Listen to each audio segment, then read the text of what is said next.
December the 8th, 1941, the day after Pearl Harbor burned, a young sailor named Thomas Edward McCarthy stood on the rain-slicked deck of a British naval base in Portsmouth, England, his uniform still crisp despite the Atlantic mist that clung to everything like a shroud. He didn't know it then, but the photograph taken of him that gray afternoon would become one of the most perplexing mysteries of the Second World War, a puzzle that wouldn't reveal itself until 73 years later, when digital restoration technology finally peeled back the layers of time and emulsion to expose something that shouldn't have existed. The photographer that day was a civilian contractor named Albert Pemberton, hired by the Royal Navy to document the fleet for morale purposes and historical record. According to naval archives held at the National Maritime Museum in Greenwich, Pemberton shot hundreds of images that month, capturing the grim determination on sailors' faces as Britain prepared for the long struggle ahead. Thomas McCarthy had just received his assignment to HMS Talisman, a T-class submarine that would soon prowl the Mediterranean hunting Axis shipping. He was 22 years old, fresh-faced, with the kind of optimism that hadn't yet been beaten out of him by war. The submarine behind him in the photograph, designated as HMS Talisman, hull number N78, was a sleek predator of the deep, nearly 270 feet long and bristling with torpedo tubes. She had been commissioned only months earlier, in January of that same year, and still carried the smell of fresh paint and diesel fuel. Thomas had been told to stand beside the conning tower, while Pemberton adjusted his camera, an old Graflex that required precise focus and steady hands. The exposure took several seconds, long enough that Thomas had to remain perfectly still, his hand resting against the cold metal of the submarine's hull. "Hold there, lad," Pemberton had said, his voice carrying the accent of Manchester. "Just a few more seconds and we'll have you immortalized." Immortalized indeed, though neither man could have imagined how true those words would become. The photograph was filed away with thousands of others in the Naval Archive, catalogued and forgotten as the war consumed everything. Thomas McCarthy shipped out 3 weeks later aboard HMS Talisman. The submarine departed Gibraltar on the 8th of September, 1942, on what should have been a routine patrol. She was supposed to intercept Italian convoys supplying Rommel's Africa Corps in North Africa. The mission was dangerous but straightforward, the kind of work British submarines had been doing throughout the Mediterranean campaign.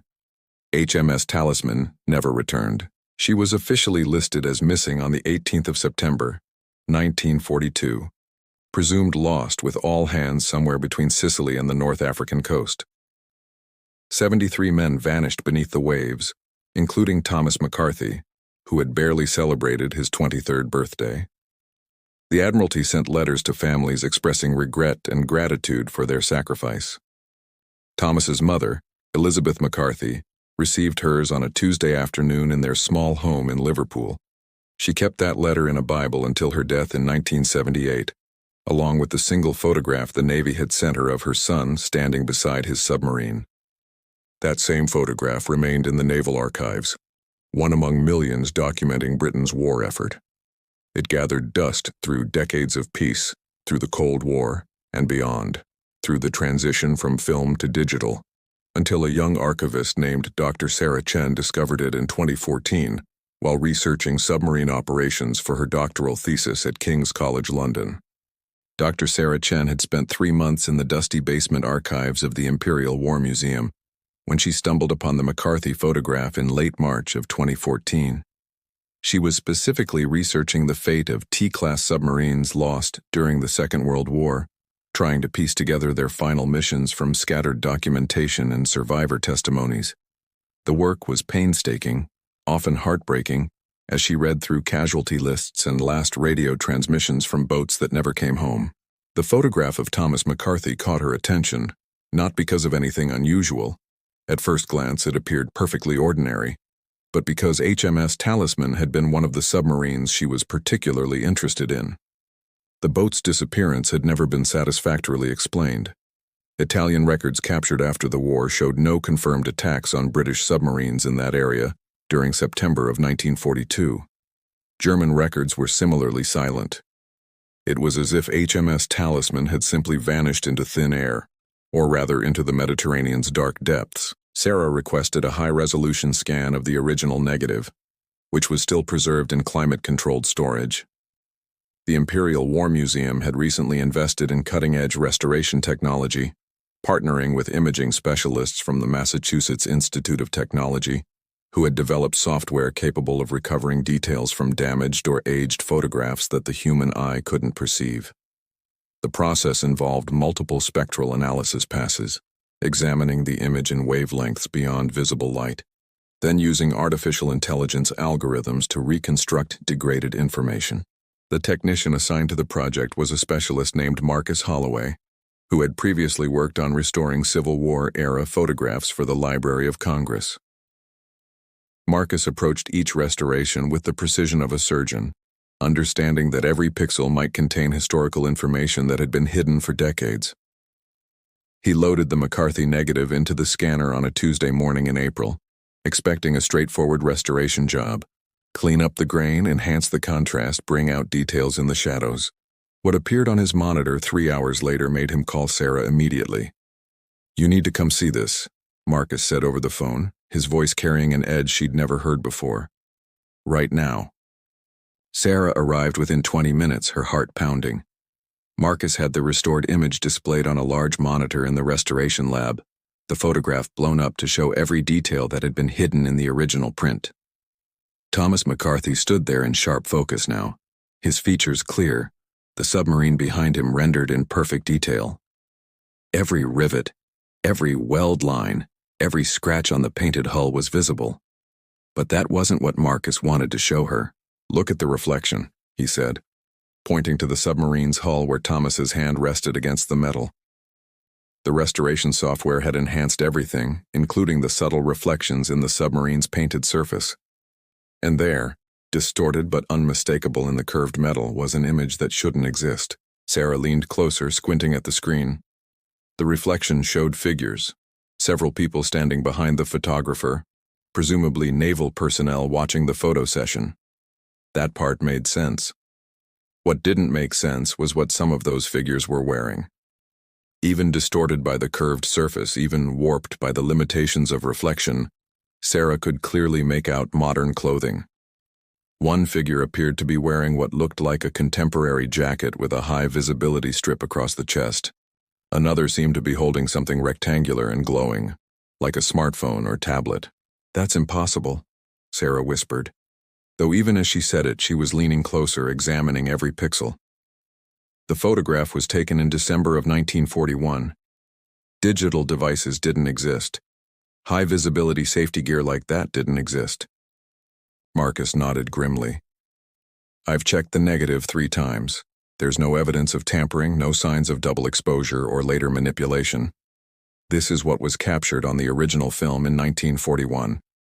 I've even examined the chemical composition of the emulsion.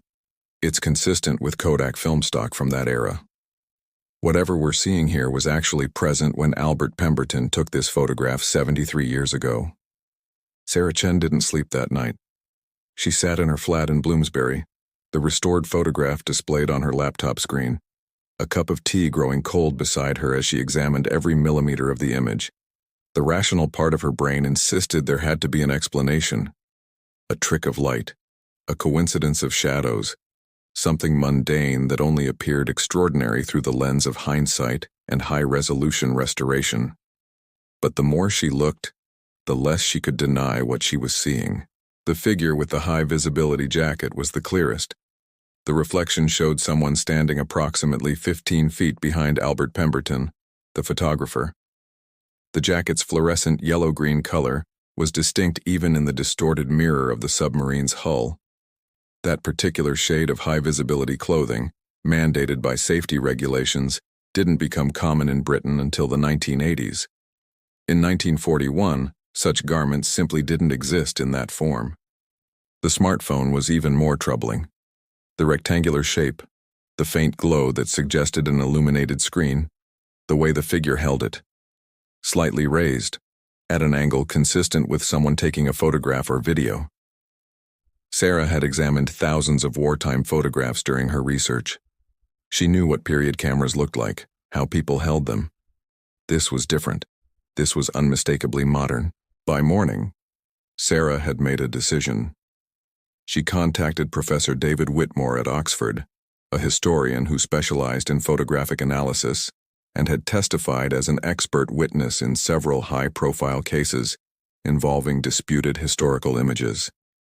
If anyone could explain what she was seeing or confirm that she wasn't losing her mind, it would be Whitmore. They met 3 days later in Whitmore's cluttered office at Balliol College. The professor was in his 60s, with a shock of white hair and the careful, measured demeanor of someone who had spent decades evaluating evidence. Sarah brought printouts of the restored image, along with detailed technical specifications from Marcus Holloway about the restoration process. Whitmore studied the photographs for nearly an hour, using a magnifying loupe and occasionally making notes in a leather-bound journal. Finally, he set down his tools and looked at Sarah with an expression she couldn't quite read. "I've seen photographs that appeared to show impossible things before," he began slowly. "Usually there's a rational explanation. Double exposures, reflections of reflections, objects misidentified due to poor image quality, or sometimes just outright forgeries created for various reasons. But this..." He tapped the printout showing the reflection. "This is different. The negative is authentic. I've reviewed Marcus's chemical analysis. The image is consistent with 1941 film technology, and yet what we're seeing simply cannot exist in that time frame." According to a detailed analysis later published in the Journal of Historical Photography Studies in 2015, Professor Whitmore conducted an exhaustive examination of the McCarthy photograph over the following month. He brought in additional experts, a physicist specializing in optics, a materials scientist, even a forensic analyst who typically worked with police investigations. Each expert confirmed that the photograph was genuine, unmanipulated, and appeared to show objects from the 21st century reflected in a submarine photographed in 1941. The story might have remained an academic curiosity, debated in scholarly journals and dismissed by skeptics, except for what happened next. Sarah, following proper academic protocol, submitted a paper about the photograph to a conference on maritime history scheduled for June in Edinburgh. The abstract mentioned temporal anomalies in wartime photography, which caught the attention of a journalist named Rebecca Walsh, who was covering the conference for the Guardian newspaper. Rebecca's article appeared on the 15th of June 2014, under the headline "World War II Photograph Shows Impossible Reflections." The story went viral within hours, shared across social media platforms, picked up by news outlets worldwide. Suddenly, the obscure photograph of Thomas McCarthy standing beside HMS Talisman became one of the most analyzed images on the internet. The response to Rebecca Walsh's article exceeded anything Sarah Chen could have anticipated.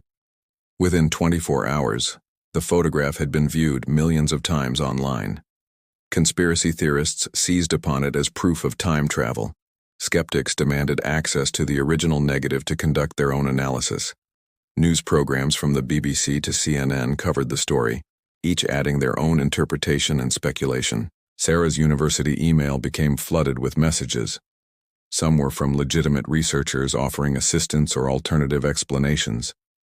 Others were from people claiming to have experienced similar temporal anomalies, or insisting they recognized themselves in the reflection.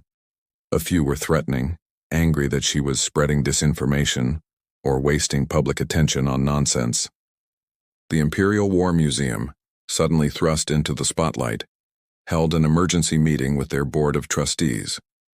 They decided to make the original negative available for independent analysis, under strict controlled conditions.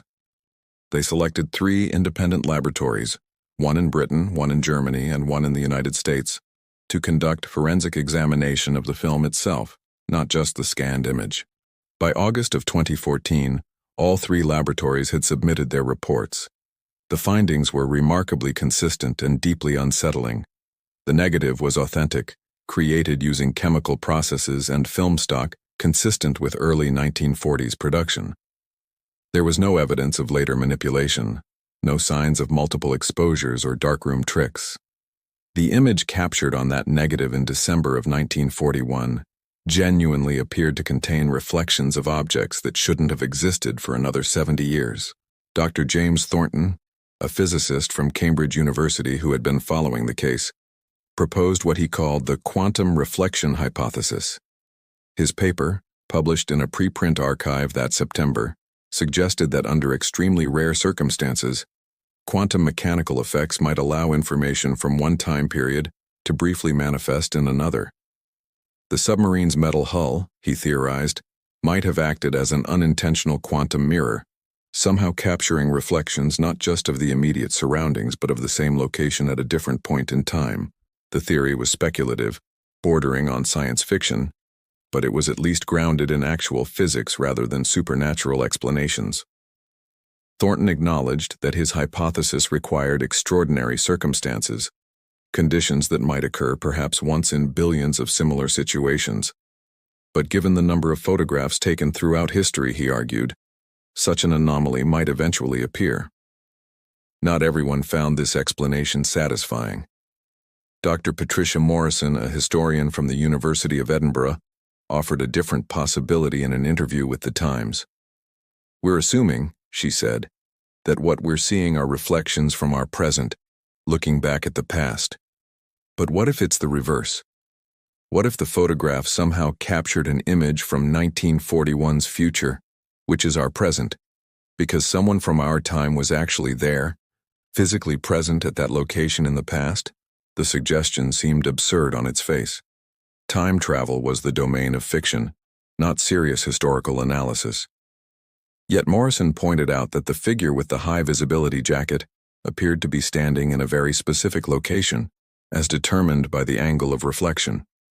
"If we can identify the exact spot where that person was standing," she argued, "we might find evidence of temporal displacement, footprints that shouldn't exist in the archaeological record, for instance, or temporal markers that could only have been left by someone from our era." Sarah found herself at the center of a media storm she hadn't sought and wasn't entirely comfortable with.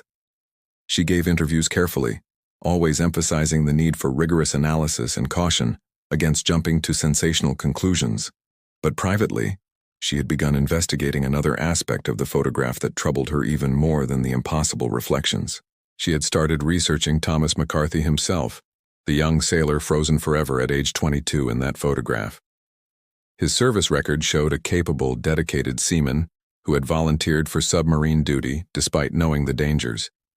His letters home, preserved by his family and eventually donated to the Imperial War Museum, revealed a thoughtful young man who wrote poetry and worried about his mother. Thomas had died when HMS Talisman vanished in September of 1942. Or had he? Sarah found herself wondering about something that seemed impossible but no longer entirely implausible. If the photograph could somehow capture reflections from 73 years in the future, what else might be possible? By October of 2014, the McCarthy photograph had spawned an entire cottage industry of analysis. Amateur investigators pored over every pixel, creating enhanced versions and detailed diagrams. Online forums dedicated to the mystery attracted thousands of participants, each proposing theories ranging from the plausible to the wildly imaginative. The photograph had become a modern Rorschach test, revealing as much about the observers as about the observed. Sarah Chen, meanwhile, had taken a different approach. Rather than focusing solely on the impossible reflections, she began investigating the specific location where the photograph was taken. The naval base at Portsmouth in 1941 had changed significantly over the subsequent decades. Many of the wartime structures had been demolished, replaced by modern facilities. But the basic geography remained the same, and Sarah believed she could identify the exact spot where Thomas McCarthy had stood beside HMS Talisman. She contacted the Royal Navy, requesting access to the historic dockyard. Commander Patricia Ashford, the base historian, was intrigued by the mystery and granted permission for Sarah to visit. On a cold morning in late October, Sarah stood at the location she had calculated, a spot now covered by a modern maintenance facility, but which in 1941 would have been an open berth where submarines tied up between patrols. Commander Ashford had brought along historical survey maps showing the dockyard's layout during the war. This entire area was reconfigured in the 1950s, she explained, pointing to the modern buildings around them. But the basic orientation is the same. If your calculations are correct, the submarine would have been moored right about here, with the photographer standing there. She indicated a point approximately 20 feet from where they stood. Sarah looked around, trying to imagine the scene as it had been 73 years earlier. The rain-slicked concrete, the gray sky, the massive bulk of the submarine, and somewhere behind the photographer, according to the reflection, someone from the 21st century had been standing wearing high-visibility safety gear, possibly holding a smartphone. "The question that bothers me," Sarah said aloud, "is why? If we accept, just hypothetically, that someone from our time was somehow present in 1941, why would they be there? What would be so important about this particular moment, this specific photograph?" Commander Ashford was quiet for a moment, then said something that would change the direction of Sarah's entire investigation. "You know, HMS Talisman isn't the only submarine photographed that day. Albert Pemberton was documenting several boats in the harbor. I've seen the contact sheets in our archives. He photographed at least 5 different submarines over the course of that afternoon." Sarah felt her pulse quicken. "Do you still have those photographs? The original negatives?" "They should be in the same collection as the McCarthy image. Why? Because if someone from our time was really there, and if they were there for a specific purpose, there might be evidence in the other photographs too. Maybe the McCarthy image wasn't unique. Maybe we just happened to restore that one first." Within a week, Sarah and Marcus Holloway had obtained high-resolution scans of all the photographs Albert Pemberton had taken on the 8th of December, 1941. There were 43 images in total, documenting various submarines, crew members, and dockyard activities. Marcus began the painstaking process of restoring each one using the same enhanced techniques that had revealed the anomalies in the McCarthy photograph. The results were extraordinary. 3 additional photographs showed similar impossible reflections. In one image taken of HMS Turbulent, which would be lost with all hands in March of 1943, the reflection in a brass railing showed what appeared to be someone wearing a modern diving watch, the distinctive design visible even in the distorted reflection. Another photograph, of sailors loading supplies, showed a reflection in a porthole glass that included what looked like a modern camera with a telephoto lens. A third image revealed a figure in the background who appeared to be wearing contemporary athletic shoes, the distinctive sole pattern clearly visible. According to research compiled by Dr. Thornton and published in the British Journal of Physics in January 2015, the probability of multiple photographic anomalies occurring by chance in the same location on the same day was astronomically small. "If we accept that these reflections are genuine artifacts rather than camera or film defects," he wrote, "then we must seriously consider that some form of temporal observation was occurring. Whether through an unknown natural phenomenon or through deliberate action, information from our present appears to have intersected with images captured in 1941. But Sarah had begun to notice something else, a pattern that was both subtle and deeply disturbing. In each photograph showing temporal anomalies, the submarines depicted had one thing in common. They had all been lost during the war with no survivors and no clear explanation of what had happened to them.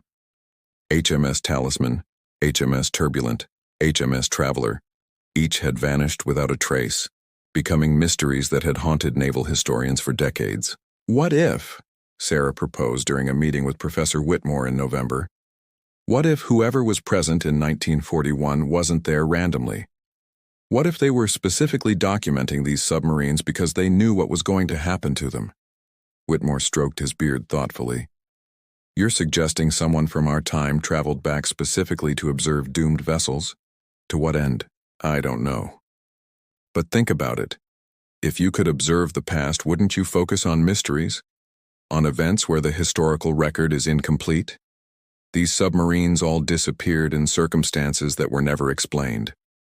Maybe someone is trying to solve those mysteries by going back to observe the vessels themselves, to look for clues that might reveal what happened." It was speculation, bordering on fantasy. But as Sarah spoke, she realized she believed it. The pattern was too consistent to be coincidence. December of 2014 marked the 73rd anniversary of the McCarthy photograph. Sarah Chen had spent the intervening months becoming an inadvertent expert on HMS Talisman and her crew.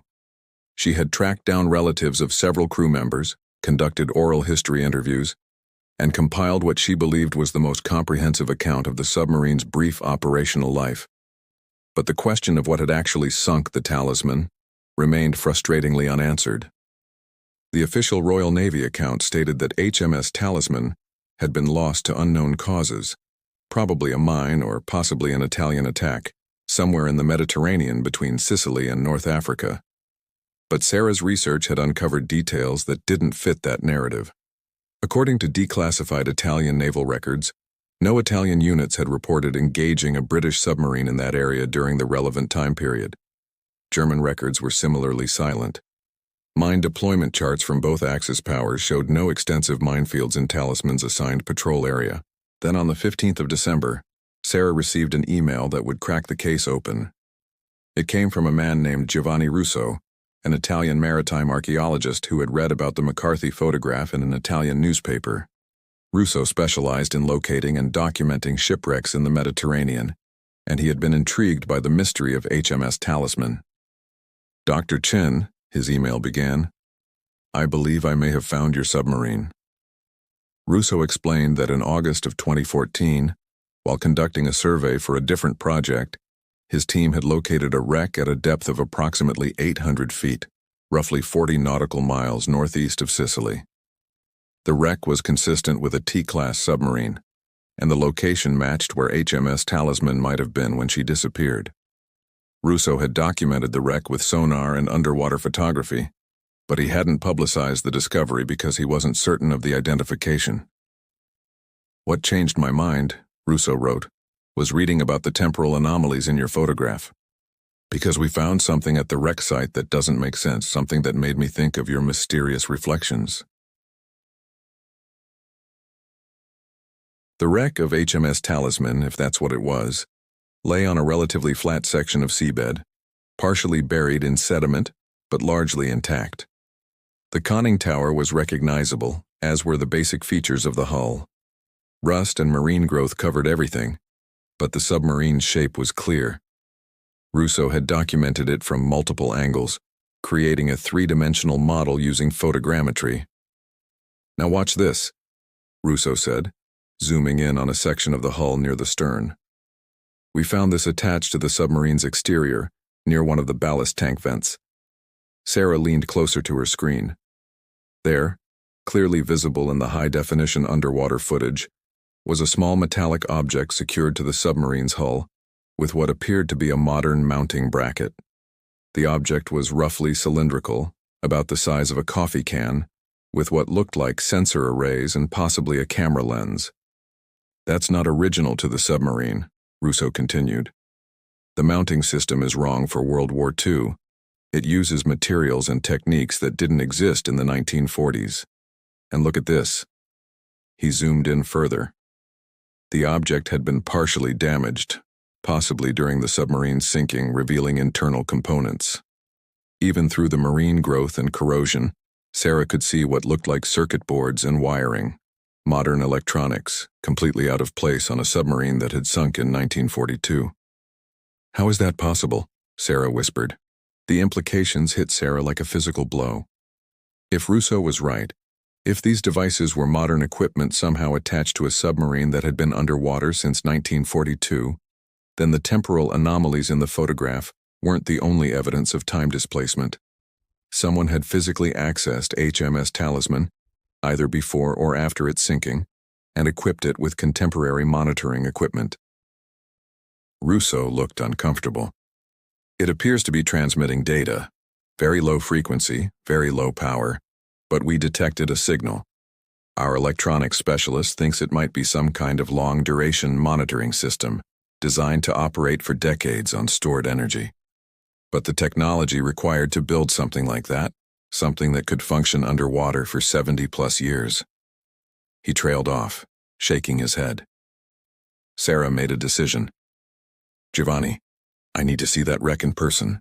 I need to examine those devices. Can you arrange another expedition?" Organizing a deep-sea archaeological expedition took months of preparation and significant funding. Sarah applied for emergency research grants from 3 different institutions, arguing that the discovery represented a potential breakthrough in understanding temporal anomalies and historical mysteries. To her surprise, the British government's Ministry of Defence expressed interest, not publicly, but through quiet channels. A representative contacted her in January of 2015, asking detailed questions about the wreck site and the monitoring devices. HMS Talisman was a Royal Navy vessel, the MOD representative explained during a private meeting in London. If there's any possibility she was subject to foreign surveillance or interference, either historically or in the present, we need to understand what happened. We're prepared to support your expedition, but we'll need to send our own technical specialists along. The morning of the 20th of April 2015 dawned clear and calm over the Mediterranean. Sarah Chen stood on the deck of the research vessel Perseus, watching the sun rise over water that had witnessed millennia of human history. Somewhere beneath those waves, 800 feet down in eternal darkness, lay HMS Talisman and the 73 men who had died aboard her. And possibly, impossibly, lay evidence that someone from Sarah's own time had somehow reached back across 7 decades to observe or document that death. The remotely operated vehicle, a sophisticated machine bristling with cameras, manipulator arms, and sensors, was lowered over the side at 8 o'clock precisely. The ROV pilots, twin brothers from Scotland named Ian and Malcolm Fraser, had decades of experience exploring Mediterranean wrecks. They had worked on excavations of ancient Roman vessels, located downed aircraft from both world wars, and mapped underwater archaeological sites throughout the region. But neither had ever encountered anything quite like what Giovanni Russo's initial survey had documented.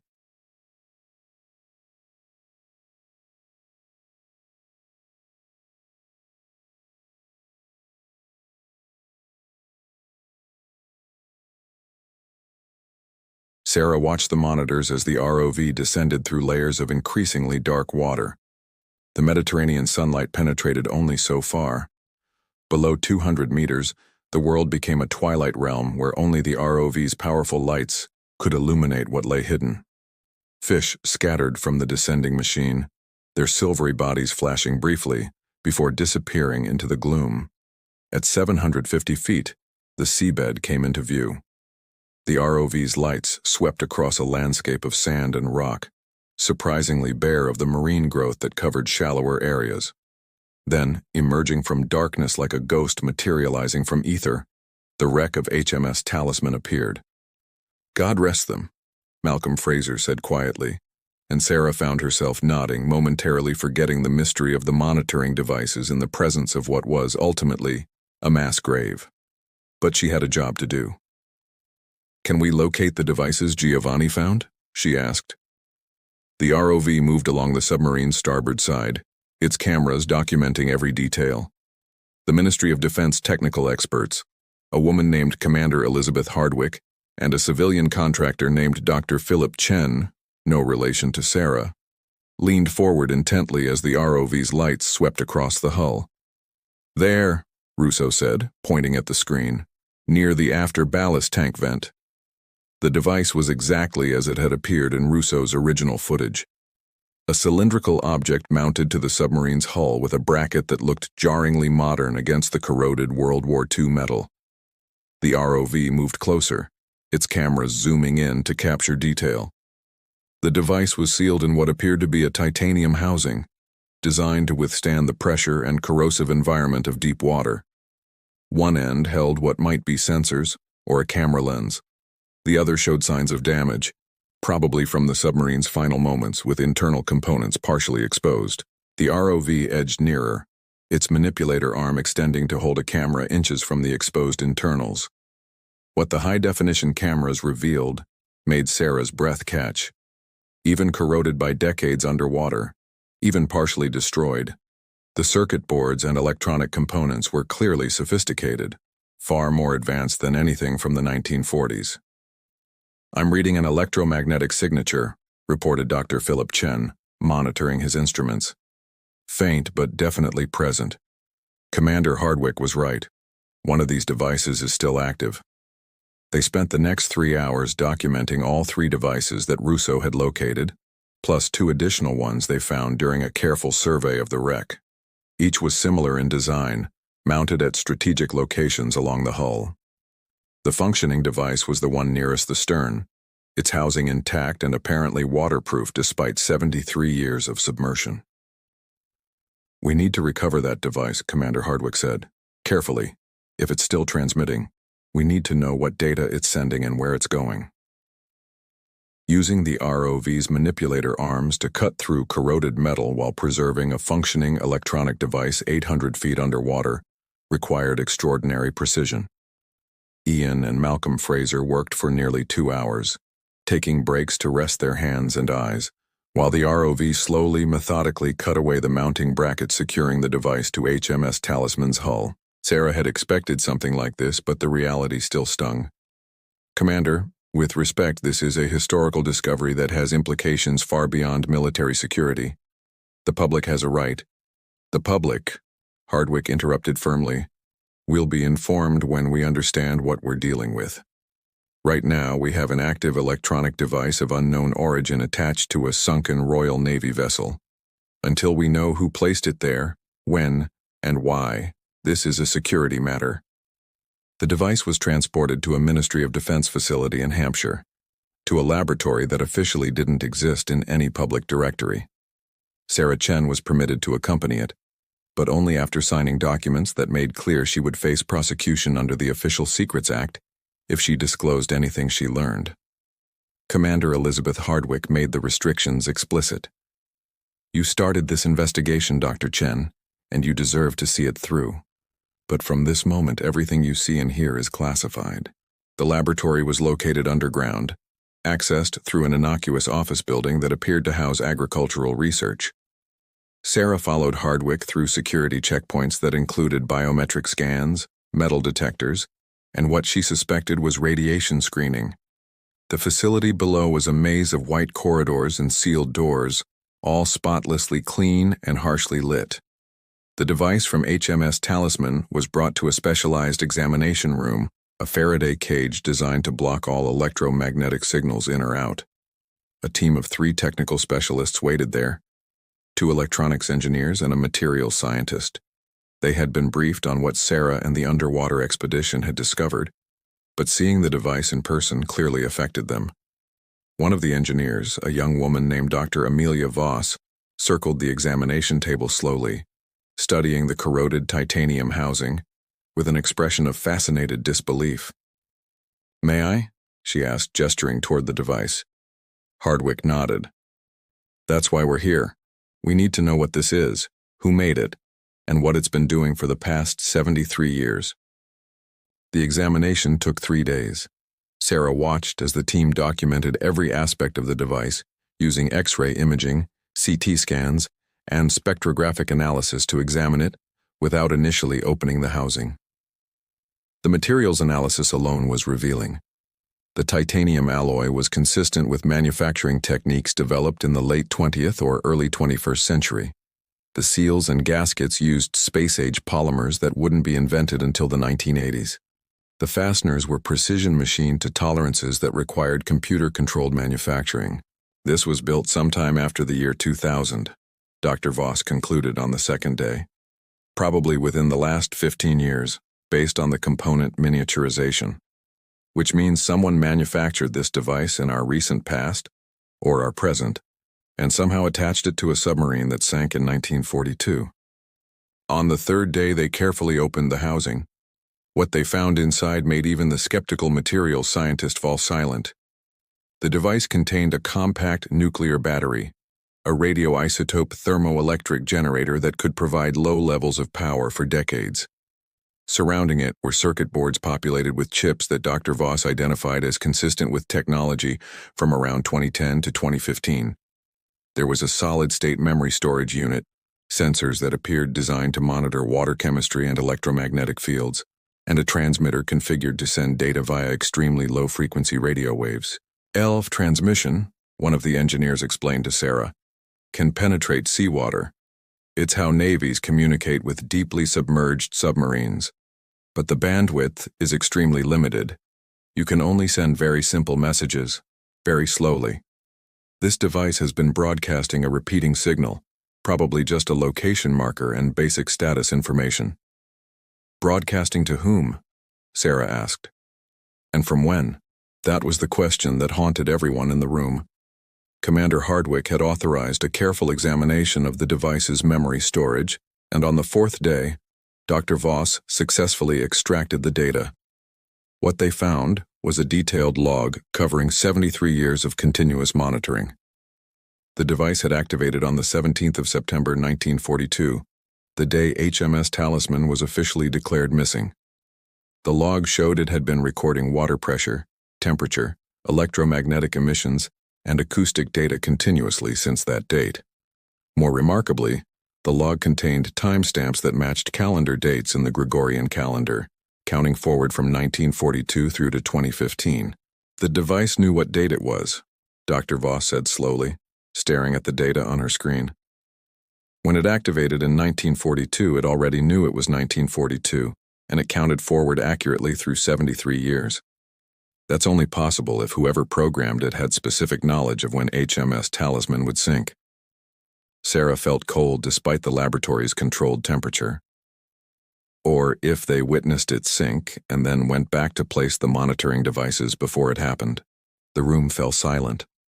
The implications of what Sarah had just said, the only logical explanation that fit all the evidence, seemed to press down on everyone present like a physical weight. Commander Hardwick broke the silence. We need to examine the acoustic data. If this device recorded the submarine's final moments, we might finally know what happened to HMS Talisman. The acoustic records were stored as compressed digital files, remarkably sophisticated for a device that had supposedly been operating since 1942. Dr. Voss began extracting and analyzing the recordings, starting with the date range when HMS Talisman had disappeared. What they heard, filtered and enhanced by modern audio processing software, was chilling. The recordings captured the sounds of a submarine under attack, the whine of electric motors, the metallic pings of active sonar, the rushing sound of water under pressure, voices shouting in English. Then came an enormous, complex sound, not a simple explosion but multiple overlapping events, metal tearing, water thundering in, the screams of men, and underneath it all, something else, something that made the audio technician stop the playback and replay it several times. That's not a torpedo, he said, his voice uncertain. It's not a mine either. I've analyzed recordings of hundreds of ships sinking from torpedo or mine damage. This is different. It sounds almost like a controlled implosion, as if something caused the submarine's hull to collapse simultaneously in multiple locations. They listened again. Sarah closed her eyes, trying to make sense of what she was hearing. The technician was right. The sound pattern was wrong for conventional weapons, and there was that underlying noise, a deep thrumming that seemed to resonate at frequencies below normal hearing range. Could it be a weapon we don't know about? Sarah asked. Something the Italians or Germans had that wasn't documented? Commander Hardwick shook her head slowly. We have extensive records of Axis weapons development. Nothing like this. Besides, if they had a weapon that could cause this kind of damage, they would have used it more than once. HMS Talisman was the only submarine to go down with this acoustic signature. Dr. Voss had been analyzing the spectrogram of the sound, studying its frequency components. She suddenly sat up straight. Commander, you need to see this. That low-frequency component I mentioned, it's not random, it's structured, I think it's a gravitational waveform. That's impossible, Hardwick said flatly. Gravitational waves weren't directly detected until 2015 by LIGO. The technology required to generate them deliberately doesn't exist even now. I know, Dr. Voss replied, her voice strained, but I'm telling you what the data shows. Something generated a gravitational distortion in the immediate vicinity of HMS Talisman in September of 1942. That distortion caused the hull to fail catastrophically, and whatever generated it knew exactly where the submarine would be. The revelation about gravitational waves sent the investigation in an entirely new direction. Commander Hardwick immediately expanded the team, bringing in physicists from GCHQ and consultants from several universities who had worked on gravitational wave detection. They were shown the acoustic data under strict secrecy protocols, asked to verify Dr. Voss's analysis without being told initially where the recordings had come from. Their conclusions, delivered over the course of 2 weeks in May of 2015, were unanimous and disturbing. The acoustic signature from HMS Talisman's final moments was consistent with exposure to an intense, localized gravitational field, something that should have been impossible with any technology from 1942, or indeed from 2015. One physicist, Professor Michael Zhang from Imperial College London, put it bluntly, "What you're showing me suggests technology at least a century beyond our current capabilities, maybe more."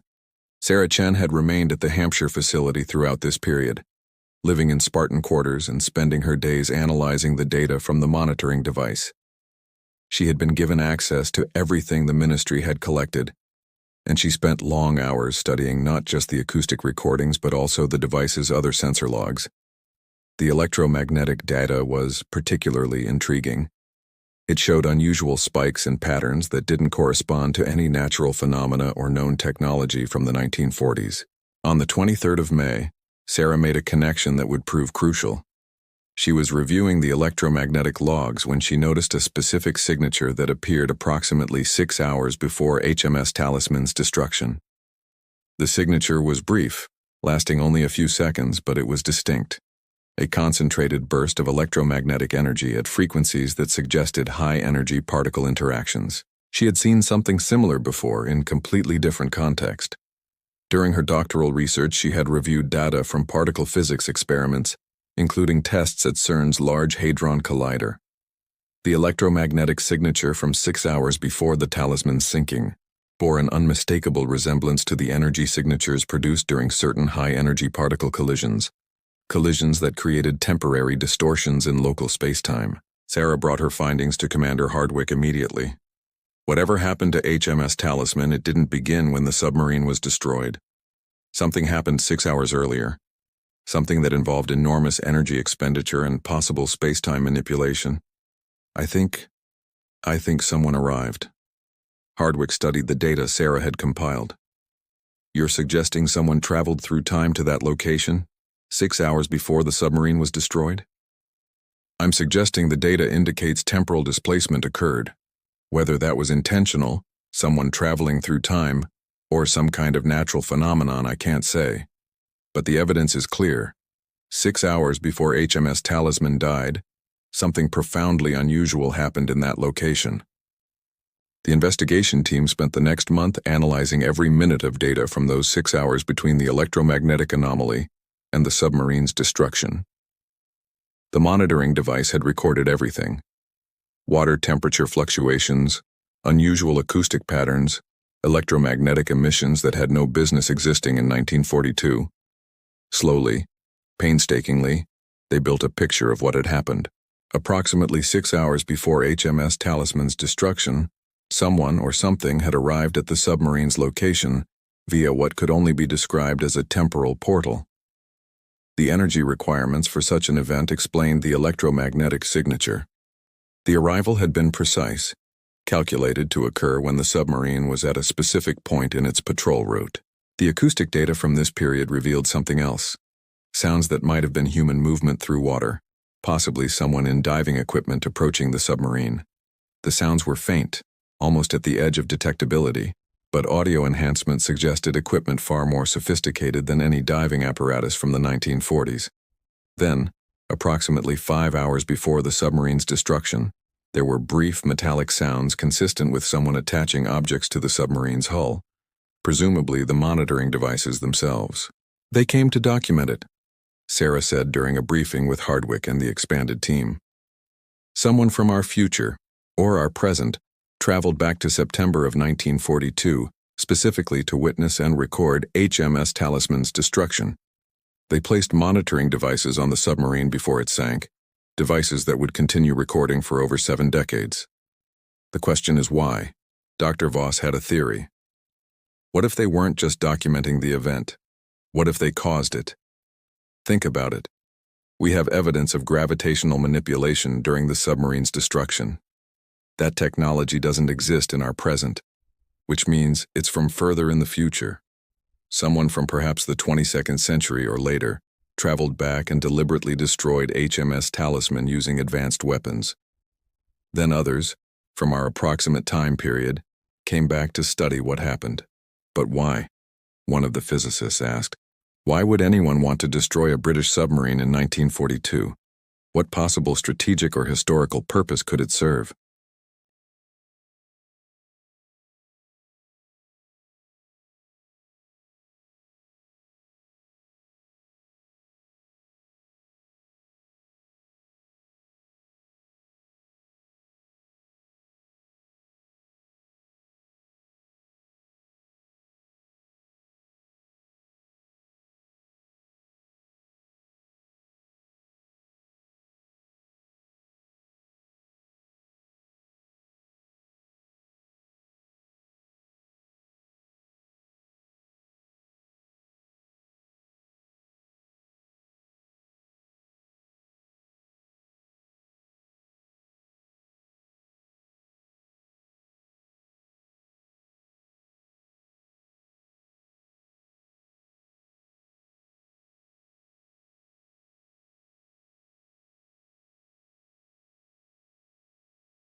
Or to preserve the timeline as it actually happened, Sarah corrected.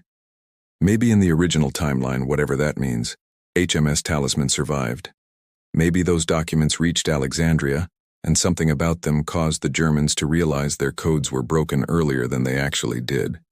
Maybe that changed the course of the war, in ways someone from the future found unacceptable. The implications of Sarah's theory occupied the investigation team for weeks. They were no longer simply trying to understand what had happened to HMS Talisman.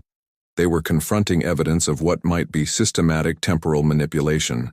Someone from the future actively managing historical events to maintain a specific timeline.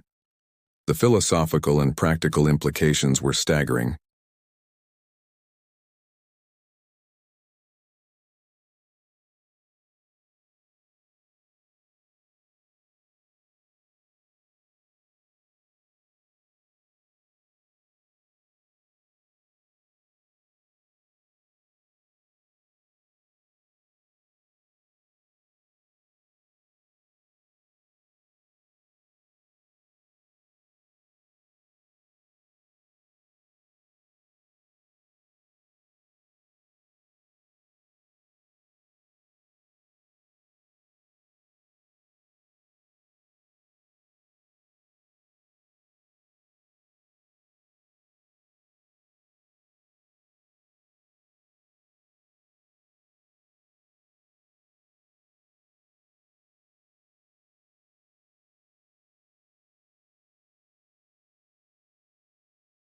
The images showed various artifacts. A titanium component recovered from the wreckage of Amelia Earhart's aircraft, showing manufacturing techniques from the late 20th century. An electronic circuit fragment found at the site of the Tunguska event in Siberia in 1908. Fiber optic cable recovered from a shipwreck that supposedly sank in 1897. We believe, Hardwick continued, that there exists an organization, possibly governmental, possibly private, we don't know, that has access to temporal displacement technology and is using it to actively manage historical events. They appear to be working to maintain the timeline as we understand it, preventing changes that might create paradoxes or unwanted outcomes. HMS Talisman was a correction. They destroyed the submarine to prevent its cargo from reaching Alexandria and potentially compromising the ultra-secret prematurely. HMS Talisman was a correction. They destroyed the submarine to prevent its cargo from reaching Alexandria and potentially compromising the ultra-secret prematurely. Sarah felt as if the ground had shifted beneath her. You're describing a conspiracy that spans centuries and involves technology that shouldn't exist. Do you realize how that sounds? I realize exactly how it sounds, Hardwick replied. which is why we've kept this information classified at the highest levels. Can you imagine the public reaction? The chaos if people realized that history itself might be subject to manipulation? But Dr. Chen, the evidence is undeniable. Someone is doing this. Someone has been doing this probably for years or decades from their perspective, across multiple points in our history. The people in the reflections, Sarah said slowly, in the Portsmouth photographs. They weren't random observers. They were part of this organization, documenting HMS Talisman before the correction was carried out. That's our working theory. They were there in December of 1941, probably conducting reconnaissance, confirming details before the operation to destroy the submarine in the following September. They were careful, but not careful enough. They didn't anticipate that future restoration technology would reveal their presence in Albert Pemberton's photographs. Sarah thought about Thomas McCarthy, the young sailor who had stood beside his submarine that gray December day, unknowing that people from the 21st century were watching him, that his death had already been decided by forces he could never understand. "This is monstrous," she whispered. Those were real people. 73 men who died because someone decided the timeline needed to be preserved. "Yes," Hardwick agreed quietly. "It is monstrous, but consider the alternative. If the ultra-secret had been compromised in 1942 instead of later, how many more people might have died? How might the war have turned out differently? These aren't easy questions, and I'm not sure there are good answers." Over the following weeks, Sarah was briefed on everything the Ministry of Defense knew about the temporal anomalies. The evidence suggested that the organization conducting these operations was from somewhere between 2050 and 2100, based on technology assessments. They appeared to have detailed knowledge of 21st century history, which suggested they were specifically from a timeline where current events had already occurred and been recorded.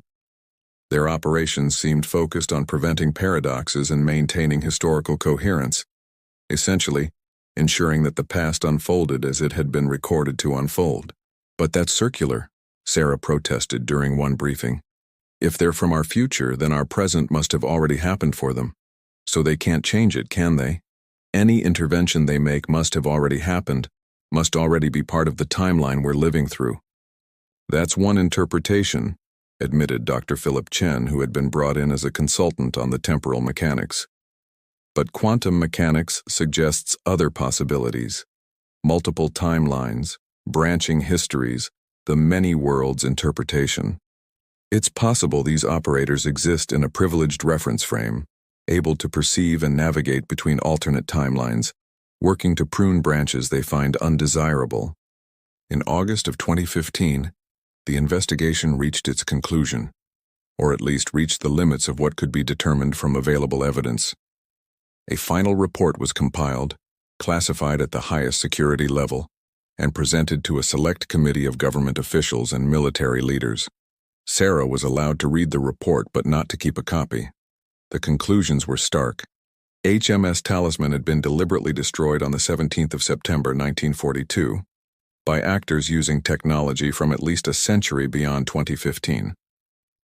The destruction was carried out to prevent the submarine's cargo from reaching its destination, thereby preserving the secrecy of British code-breaking operations and maintaining the historical timeline. The operation had been documented by operators from approximately 2010 to 2020, who had traveled to December of 1941 to conduct reconnaissance.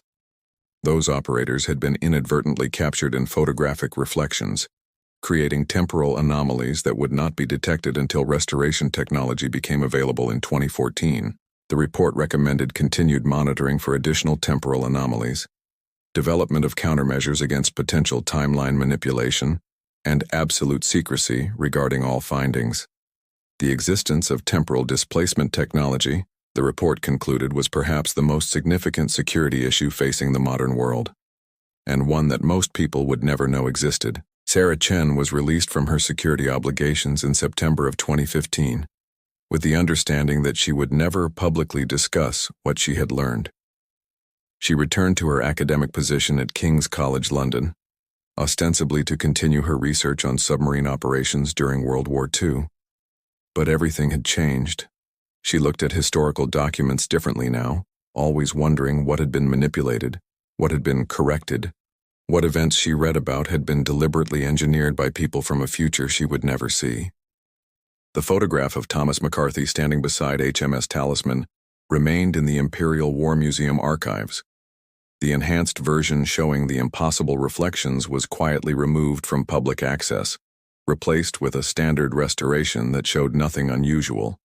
The official explanation given to curious researchers was that the anomalies had been artifacts of the restoration process, glitches in the software, nothing more. But Sarah kept a copy of the original enhanced image on an encrypted drive. Sometimes, late at night, she would study that photograph, looking at Thomas McCarthy's young face, at the submarine that would be his tomb, at the faint reflections of people from another time watching, documenting, preparing to commit an act of murder that they justified as historical necessity. She thought about the 73 men who died aboard HMS Talisman, sacrificed to preserve a timeline that those men hadn't even known was under threat. She thought about all the other historical mysteries that might have similar explanations, events that seemed random or tragic but were actually carefully orchestrated corrections to keep history on its intended path. And she wondered, with a chill that never quite left her, what other corrections might be planned. What events in her own time might be manipulated by observers from the future, people who saw her present as history, as something that had already happened and could therefore be adjusted, refined, perfected. What if she was living through corrections even now, unable to perceive them because she existed within the timeline being manipulated? The photograph provided no answers.